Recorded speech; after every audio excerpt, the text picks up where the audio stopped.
नमस्ते. आज माझ्या चॅनलवर तुमचं सर्वांचं स्वागत आहे. बघू शकता आज आपण भाजी करणार आहे. वाटाण्याची आणि बटाट्याची भाजी करणार आहे मिक्स. बघू शकता मी बटाटे 2 घेतलेले आहेत. त्याची छिलके आपण काढलेले आहेत. आता मस्तपैकी त्याला कट करते मी. मोठे मोठे तुकडे केले मस्तपैकी बटाट्याचे.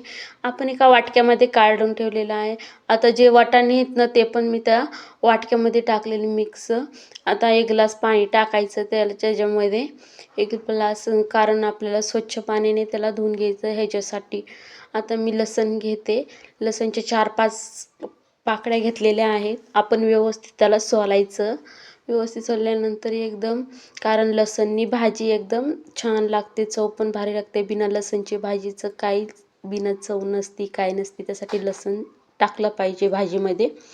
व्यवस्थित आता चाकूने आपण त्याला व्यवस्थित कट करून घ्यायचं, एकदम बारीक बारीक. छान कट केलेलं पण भारी लागते लसूण, त्याच्यासाठी कट करून घ्यायचं. आता मी टमाटर घेते. टमाटरला व्यवस्थित आपण बारीक बारीक कट करून घ्यायचं आहे. एकदम छोटे छोटे तुकडे करून घ्यायचे आहे. छानपैकी आपण टमाटर एकदम बारीक कापायचं. आता माझ्या चॅनलला सबस्क्राईब करा, लाईक करा आणि शेअर पण करा नवीन असले तर जरूर, कारण सपोर्टची खूप गरज आहे. त्याच्यासाठी बघू शकता आता आपण कट करून घेतलेलं आहे सगळं दोन्ही पण. त्यासाठी आता आपण गॅस चालू करू मस्तपैकी. आता कढई ठेवलेली आहे वरती.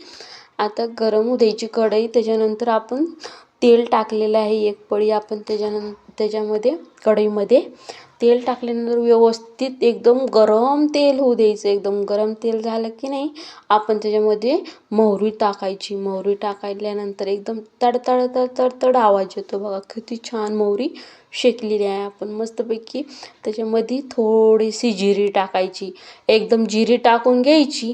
जिरी टाकल्यानंतर जे आपण कट करून लसूण ठेवला होता ना ते पण आपण त्याच्यामध्ये टाकून घ्यायचा. एकदम लालसर झालं की आपण जे टमाटर कट केलेलं होतं ते पण आपण त्या कढईमध्ये तेलामध्ये टाकायचं.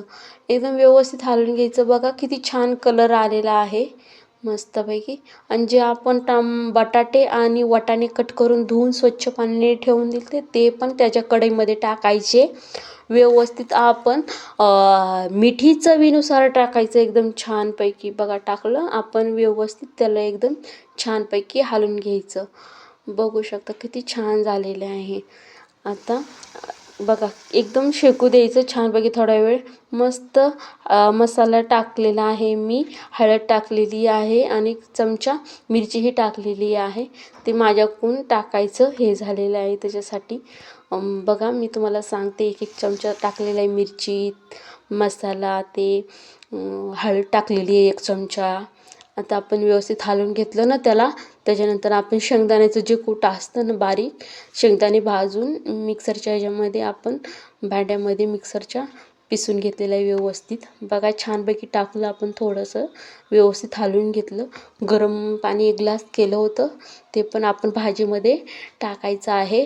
बघा छानपैकी आता आपली भाजी मस्त बनत आहे. आता बघा व्यवस्थित आपण 1 वेळेस त्याला हलवून घ्यायचं. व्यवस्थित हलविल्यानंतर आपली थोडे 5-10 मिनिटानंतर भाजी शिजून गेलेली आहे. मग मी वरून काय केलं, कोथिंबीर टाकलेली आहे. कोथिंबीर भाजीमध्ये असली की एकदम छान